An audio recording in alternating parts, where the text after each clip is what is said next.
Eclesiastes capítulo 9. Vamos dar sequência.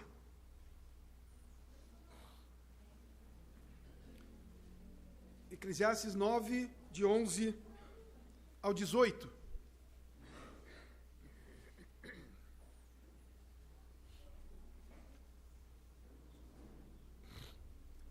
Diz-nos assim a palavra do Senhor: Vi ainda debaixo do sol que não é dos ligeiros o prêmio, nem dos valentes a vitória, nem tampouco dos sábios o pão, nem ainda dos prudentes a riqueza, nem dos inteligentes o favor.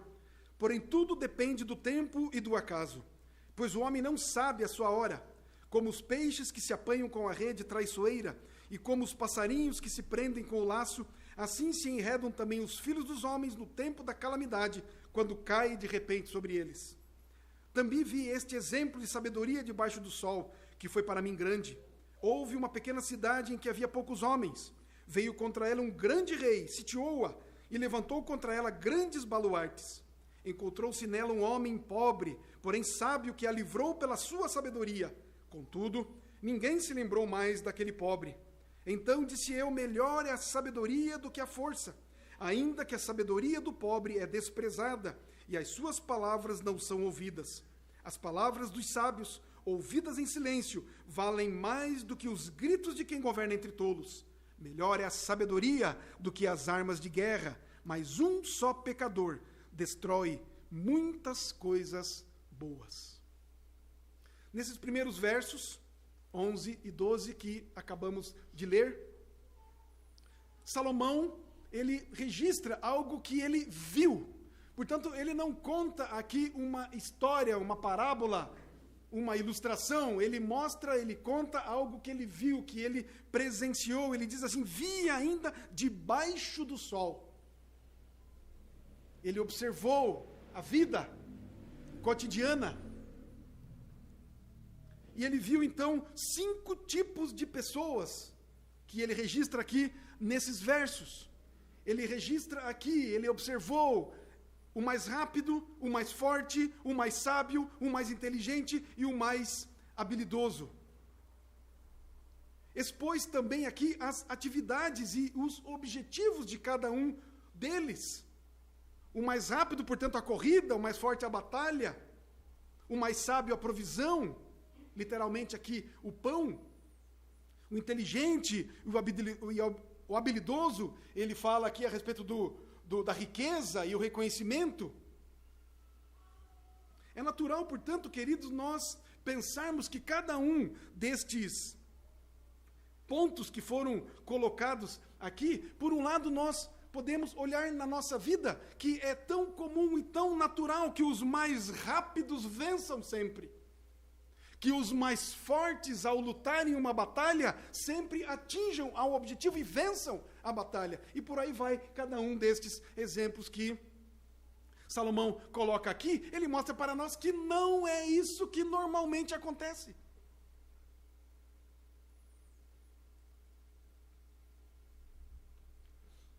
Pelo menos pensamos que deveria ser assim, não é? O mais rápido sempre vencer, o mais forte sempre ganhar o prêmio, não é? E o mais forte sempre vencer a batalha. Mas Salomão mostra para nós aqui que a vida, de fato, ela é imprevisível.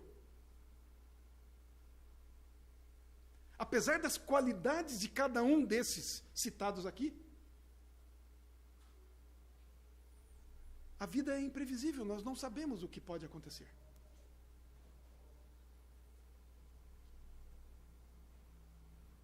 Mas ele viu, então, que não é dos ligeiros o prêmio, como, por exemplo, podem acontecer coisas inesperadas.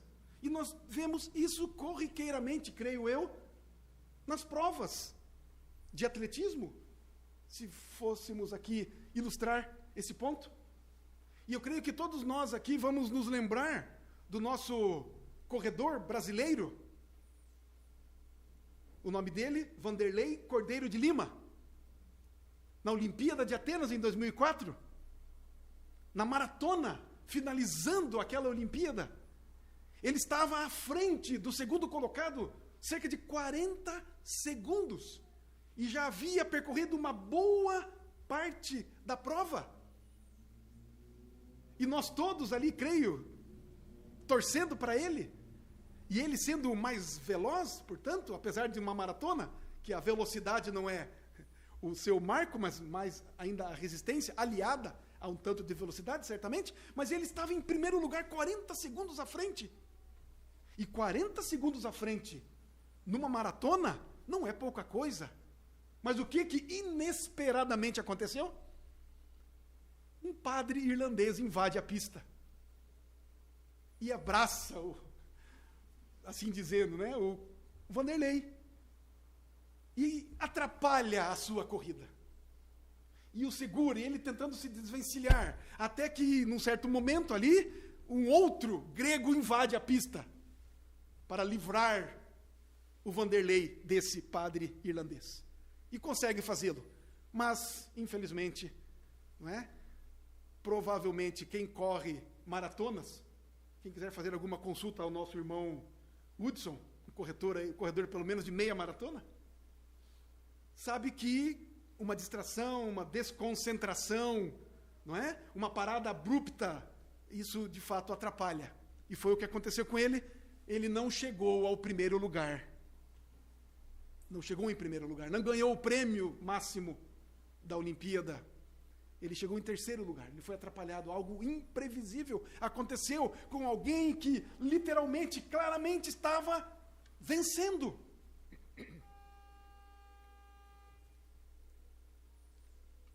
Salomão vai dizer aqui que também não é dos valentes a vitória. E eu creio que quando se foi colocado, Salomão colocou isso aqui, possivelmente ele possa ter se lembrado, como nós nos lembramos agora, eu creio, Davi e Golias. Não é mesmo?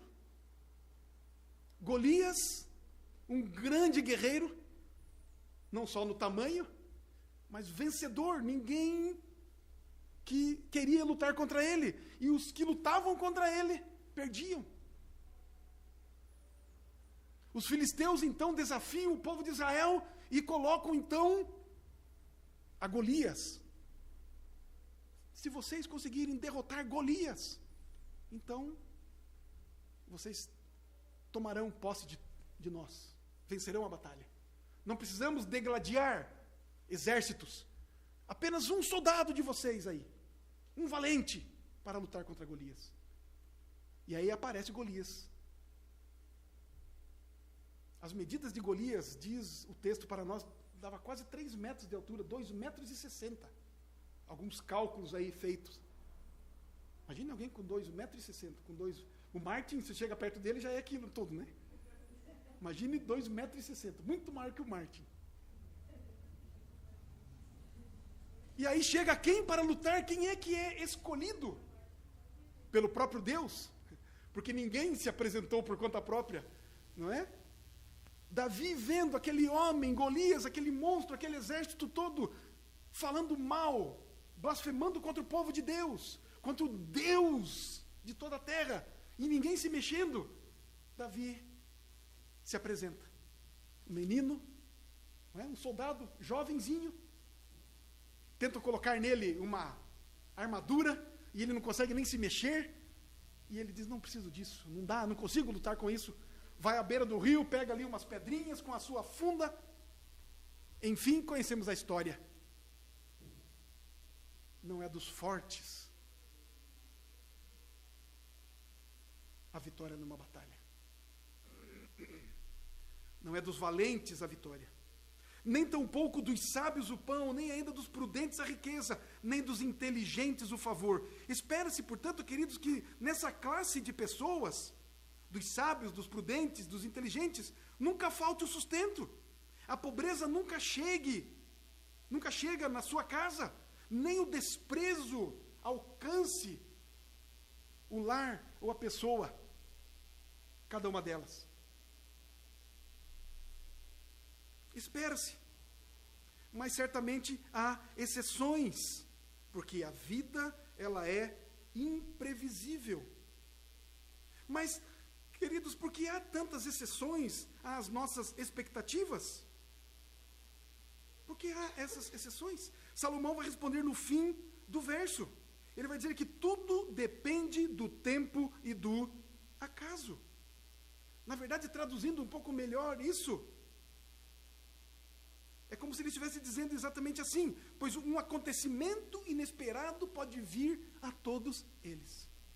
Algo inesperado, algo que nós não podemos controlar, eles não puderam e nós não podemos controlar.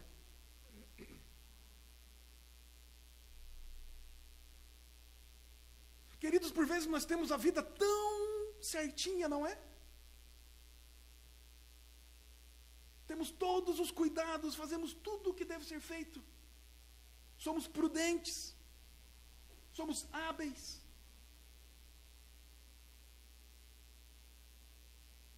Mas coisas inesperadas podem acontecer. Isso não quer dizer que não devamos ser prudentes, nem sábios, nem procurarmos fazer as coisas direito, mas precisamos saber que um acontecimento inesperado pode vir contra nós. Parafraseando então a ilustração, ou melhor, o que viu Salomão aqui e registrou para nós poderíamos dizer que, assim, que um gol inesperado pode ganhar uma Copa. O acaso. Um time menor, mais fraco, pode ganhar de um time mais forte. Que um golpe repentino de um campeão, ou num campeão, pode derrubá-lo. Lutadores, um mais forte do que o outro, mas de repente, um descuido, ou a habilidade do outro, pode derrubar aquele campeão. Ou que um gênio nas finanças pode ser arruinado por uma quebra no mercado de ações. E que uma vítima de algo imprevisto talvez nunca receba a devida compensação.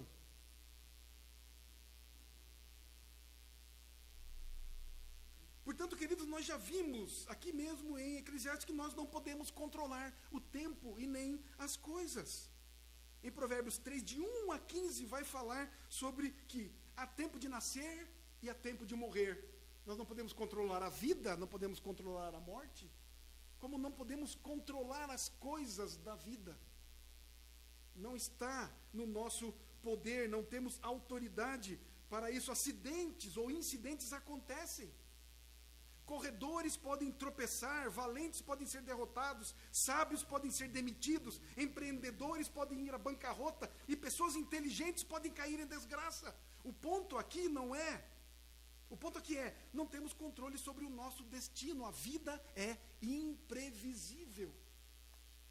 Creio, queridos, que nós sabemos de tudo isso, mas por vezes vivemos de uma maneira como se isso não fosse assim.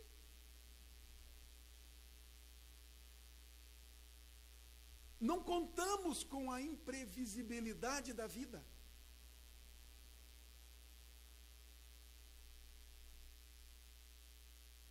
Por vezes queremos firmar a nossa vida no nosso próprio entendimento, na nossa própria sabedoria, nas nossas próprias ações, na nossa própria inteligência. Afinal, estamos fazendo tudo direitinho? Verso 12. Pois o homem não sabe a sua hora. E aí ele traz um exemplo. Aí ele ilustra. Como os peixes que se apanham com a rede traiçoeira, e como os passarinhos que se prendem com o laço, assim se enredam também os filhos dos homens, no tempo da calamidade, quando cai, de repente, sobre eles. E aqui nós vemos essa ilustração com muita facilidade, né? Muita clareza. Os peixes estão lá, no rio, no mar, onde quer que estejam, e vem o pescador. Aqui ele chama de rede. No interior, no sítio, meu pai chamava esse tipo de rede que é colocado aqui como tarrafa. Não é?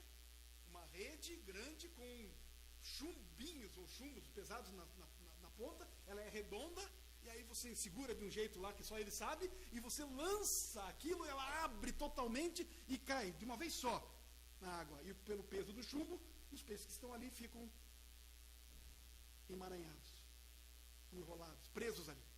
De repente, estão ali os peixes despercebidos, passeando pelo rio, pelo mar, buscando alimento. de repente, uma rede cai sobre eles. Tal qual o exemplo que ele traz aqui dos passarinhos, numa floresta, numa mata. Estão ali, talvez pelo chão, comendo algumas frutinhas, não há predadores à vista, por perto, estão ali, desavisadamente, tranquilamente, e no meio da folhagem um laço, e ele pisa naquele laço, e aquele laço o prende, e não o solta mais. Um acidente acontece quando menos se espera. Peixes e pássaros desatentos pensam estar seguros, pois não há nenhum predador por perto, mas de repente uma rede é lançada sobre os peixes de um lado e um laço prende aquele pássaro que tranquilamente se alimentava de algumas frutinhas no chão, algum outro alimento.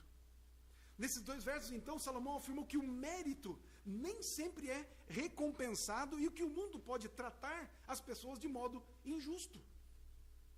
Sabedoria, habilidade e trabalho duro podem alavancar o sucesso, mas não tem como garanti-lo.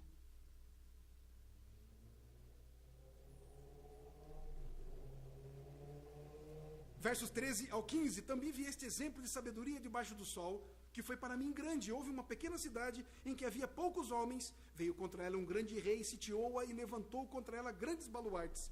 Encontrou-se nela um homem pobre, porém sábio, que a livrou pela sua sabedoria. Contudo, ninguém se lembrou mais daquele pobre. Salomão relata algo que também ele viu. Um outro fato que ele presenciou certamente. E que contrastes nós temos aqui nesses versos. Uma pequena cidade em que havia poucos homens e um grande rei. E esse grande rei construiu grandes baluartes. O que seriam esses baluartes? Normalmente as cidades eram fortificadas, não é? Nesse tempo. E esses baluartes seriam como que alguns montes de terra e de pedra colocados ao lado dessa muralha. E aí servia-se então para o exército inimigo escalar por ali, como se fossem escadas então, e conseguir adentrar aos muros daquela cidade. E obviamente uma pequena cidade com um grande rei, e o grande rei aqui naturalmente está dizendo de um grande exército muito poderoso, que portanto conseguindo por essas torres ou escadas que construiu, superar essas muralhas, então invadir a cidade, sendo uma pequena cidade, uma cidade portanto fraca, poucos homens, seria facilmente dominada. Poderia ser totalmente dizimada, ou poderia se fazer escrava aquela cidade, e retirar e tomar todos os seus despojos. Mas o que aconteceu? Um homem pobre, mas sábio. Um homem a quem não se dava nada.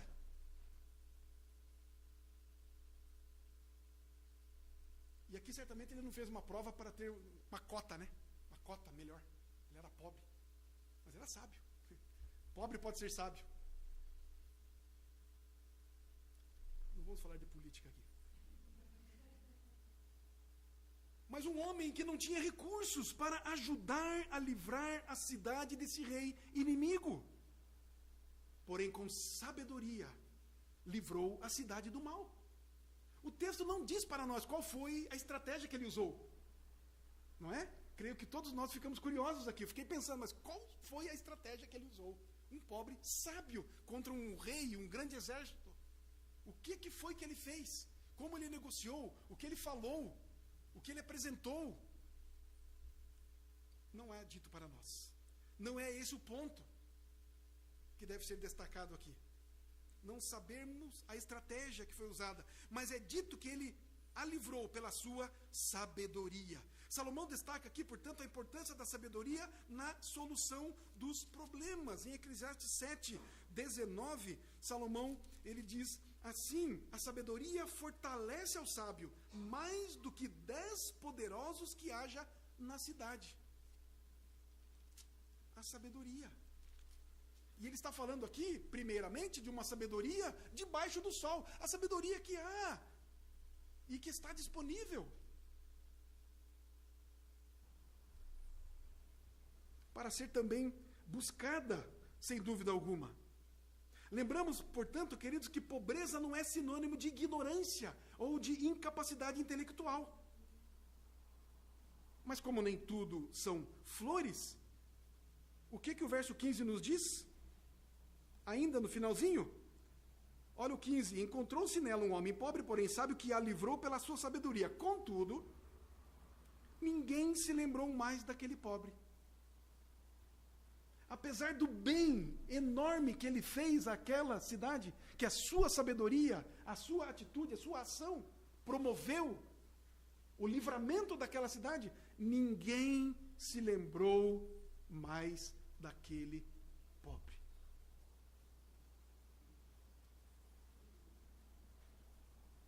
Mesmo depois de um ato tão nobre, salvando a vida de uma cidade, não foi reconhecido e nem recompensado.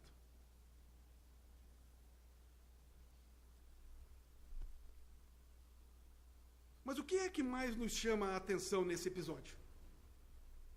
Será que nos chama mais a atenção um pobre sábio? Um pobre ser sábio? Será que é isso que nos chama a atenção? Ou o que nos chama mais a atenção é uma cidade que não reconhece, não recompensa esse homem pobre por sua libertação? A ingratidão, o desrespeito, a desconsideração. Será que é isso que mais chama-nos a atenção?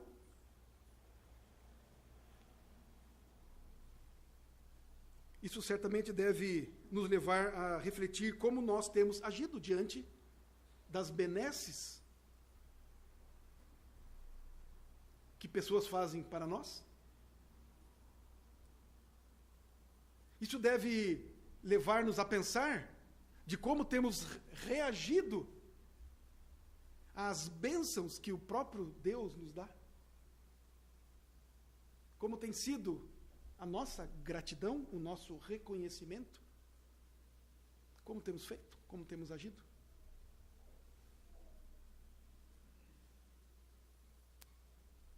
E podemos relacionar, será que o pobre sábio ao Senhor Jesus?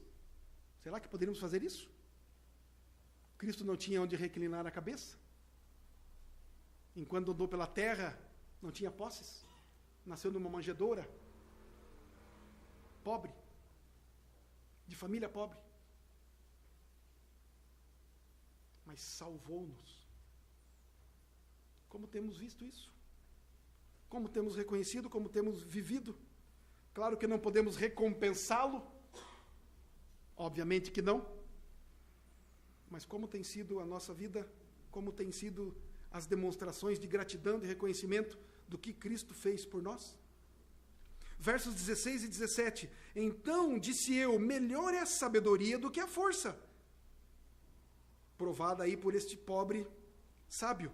Ainda que a sabedoria do pobre é desprezada e as suas palavras não são ouvidas. Mesmo que não sejamos recompensados pelo bem que fazemos aos outros. Mesmo que não sejamos reconhecidos, a sabedoria é sempre preferível do que a força.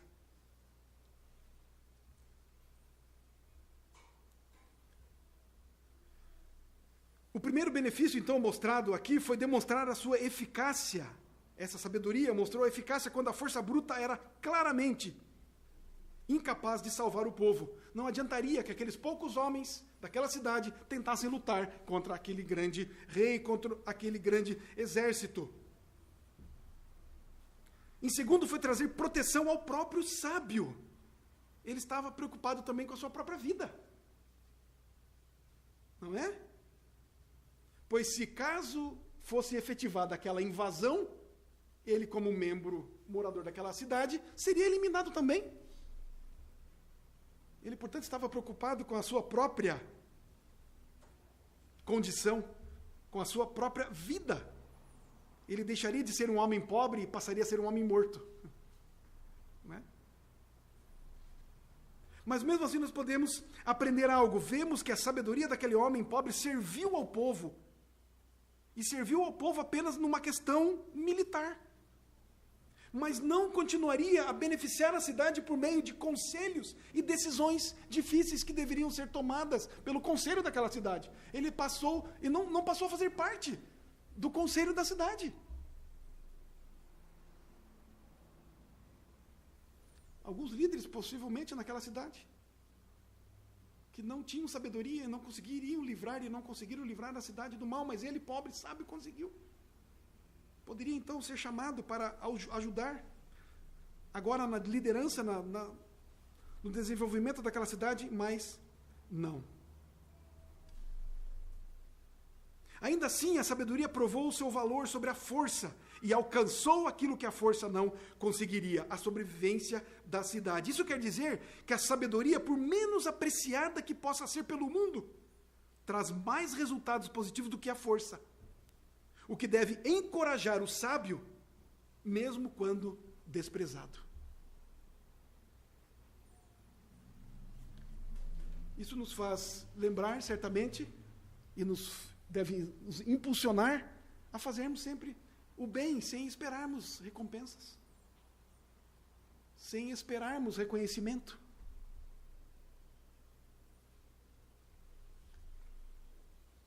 Versículo 17 diz-nos assim: as palavras dos sábios, ouvidas em silêncio, valem mais do que os gritos de quem governa entre tolos. Como será que era a liderança deste grande rei, ou deste exército grande? Como será que era a liderança? Como é a nossa liderança? É com sabedoria? Ou é pela força dos gritos? Por imposições? A nobreza, mas tola, ela pode ser sobrepujada pela pobreza, mas sábia. Verso 18. Melhor é a sabedoria do que as armas de guerra, mas um só pecador destrói muitas coisas boas. Melhor é a sabedoria do que as armas de guerra, mas um só pecador destrói muitas coisas boas. Aqui, lendo esse verso, eu me lembrei imediatamente de Acã. E tolo aqui é tido como um pecador, aqui é tido como um tolo. E foi exatamente o que fez Acã, não é? Um membro do povo de Deus, do exército de Deus,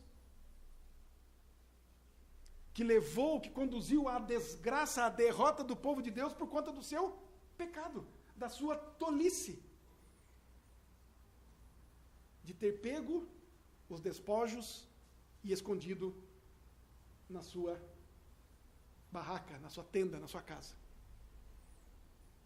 Deus puniu o exército de Israel com uma derrota por conta da tolice do pecado de um homem. Isso me faz lembrar, irmãos e irmãs, que nós devemos viver como igreja do Senhor Jesus Cristo em santidade. Cada um de nós. Porque o nosso bem-estar como povo de Deus depende também da atitude, da ação dos membros da igreja, dos membros do corpo de Cristo. Nós somos indivíduos, claro. Nós sofremos por conta do nosso pecado, pessoalmente, claro. Deus pode pesar a mão sobre nós. Como pode ter misericórdia e nos livrar do mal, das consequências de um pecado. Ele pode nos livrar se Ele quiser. Mas o ponto aqui é, irmãos e irmãs, que nós como corpo de Cristo, membros da família de Deus, membros, portanto, uns dos outros, assim como a mão faz parte do braço, do antebraço. Eu sou ótimo em medicina. Nós fazemos parte uns dos outros. Estamos ligados uns aos outros.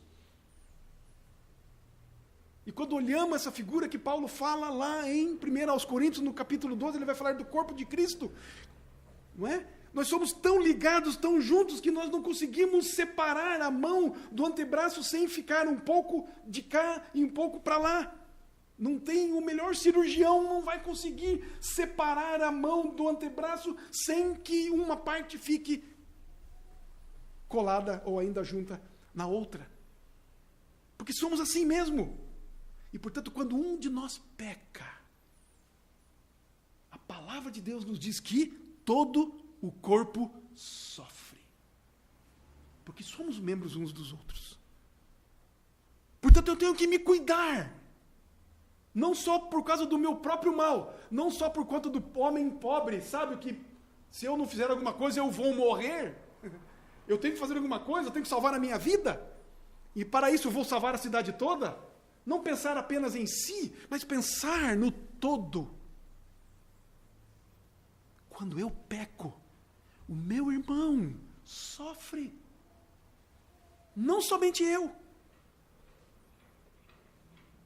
Portanto, levar uma vida de santidade me protege, como protege o meu irmão. Livra-o do mal também. Porque quando um sofre, todo o corpo sofre. Se somos membros uns dos outros. Se somos membros do corpo de Cristo.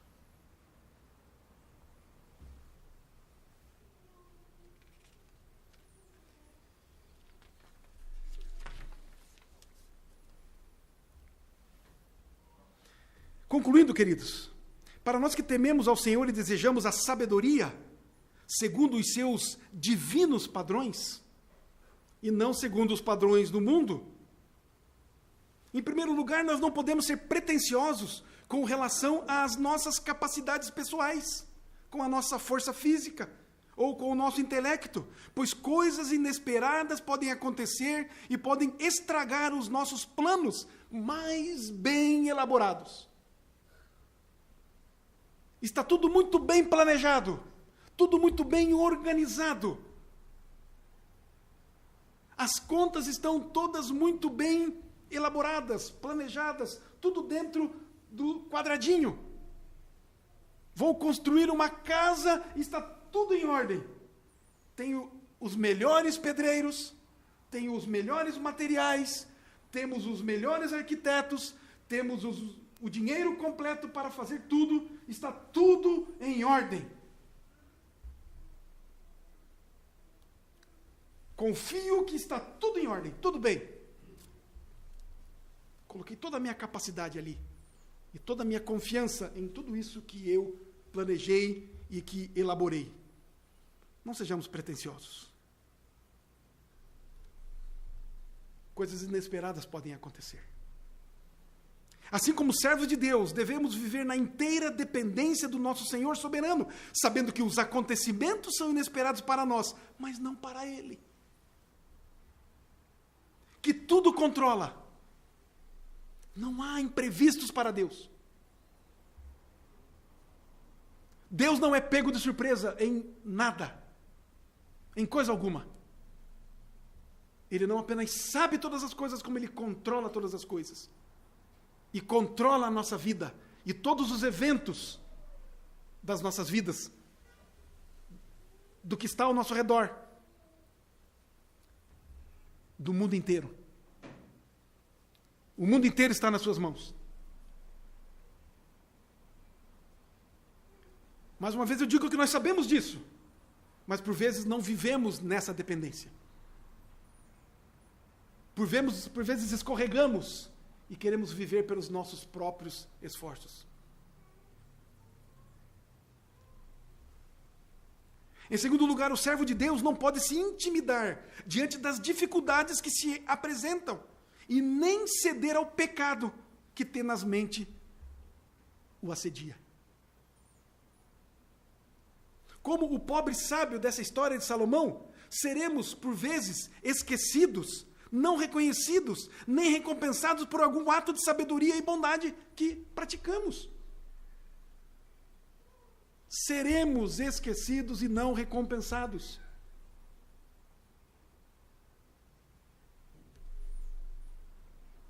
Por isso nós devemos ser que nem o salmista, no Salmo de número 131. Quando ele nos diz assim, Salmo de número 131, ele diz assim: Senhor, não é soberbo o meu coração, nem altivo o meu olhar. Não ando à procura de grandes coisas, nem de coisas maravilhosas demais para mim. Pelo contrário, fiz calar e sossegar a minha alma, como a criança desmamada se aquieta nos braços de sua mãe. Como essa criança é a minha alma para comigo. Espera, ó Israel, no Senhor, desde agora e para sempre. Não procuro grandes coisas, como também não procuro reconhecimento.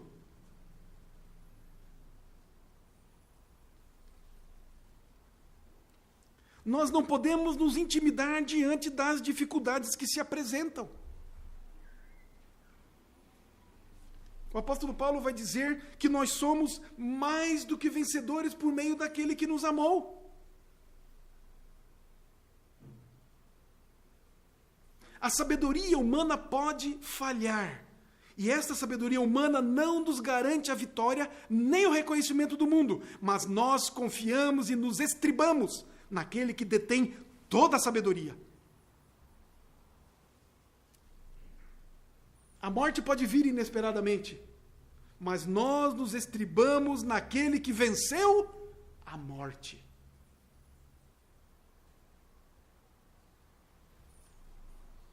Aonde nós colocamos a nossa esperança? Onde buscamos reconhecimento? Para encerrar, quero ler alguns textos com vocês lá em Apocalipse, começando pelo capítulo 2. Você pode ir comigo para lá.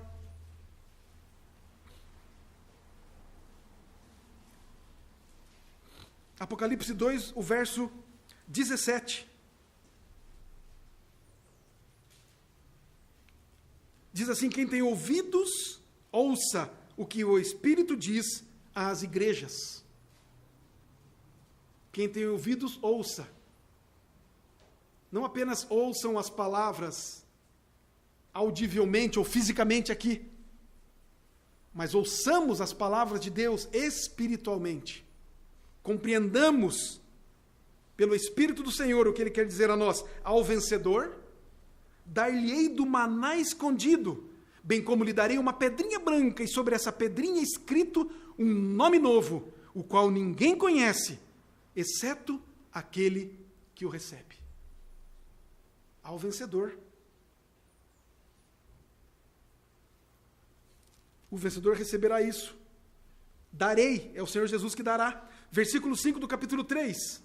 O vencedor será assim vestido de vestiduras brancas, e de modo nenhum apagarei o seu nome do livro da vida. Pelo contrário, confessarei o seu nome diante de meu Pai e diante dos seus anjos. Quem é que vai reconhecer o nosso nome?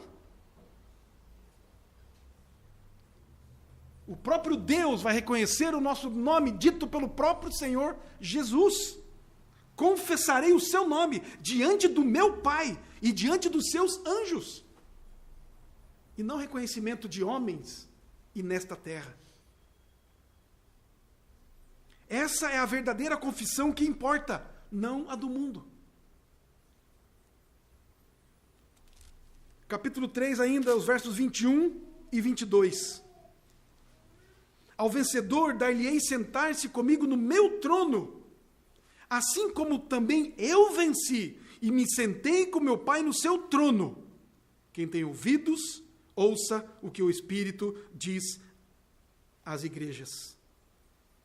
Não somente iremos para o céu, não somente estaremos no céu de Deus, nos assentaremos no trono junto com o Senhor Jesus. Pois em outro lugar a Bíblia vai dizer que nós somos co-herdeiros com Cristo. Não é? Ele recebeu a herança de Deus e nós com ele receberemos junto.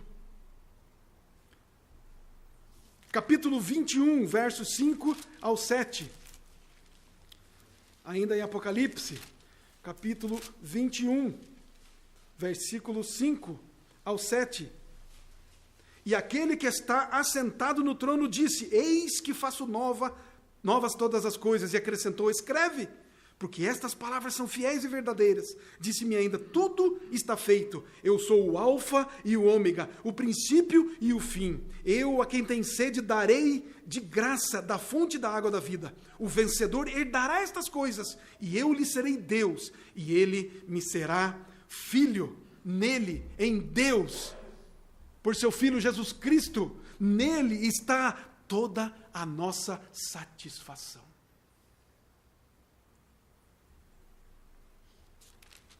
Por último, aqui em Apocalipse, capítulo 17, versículo 14.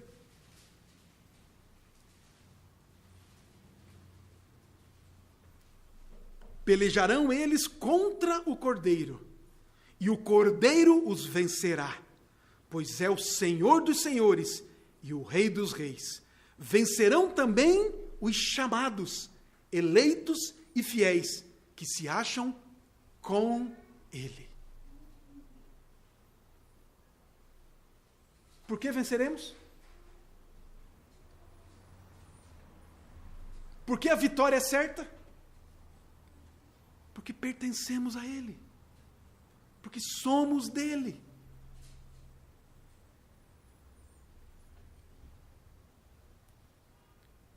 Para encerrarmos, Colossenses 1,30 nos diz assim, você não precisa abrir. Colossenses 1,30 diz assim: mas vós sois dele, em Cristo Jesus, o qual se tornou da parte de Deus sabedoria e justiça e santificação e redenção. Não é dos fortes a vitória.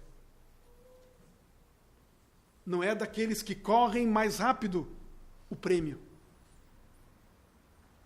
Mas é daqueles que estão em Cristo. Daqueles que estão nele. Firmados na rocha, que é o nosso Senhor Jesus. Que Ele nos abençoe. Que estejamos, portanto, firmados em Cristo. Glórias ao seu nome. Somos dele. E ninguém pode nos tirar da sua mão. Das suas poderosas mãos. Em nome de Jesus.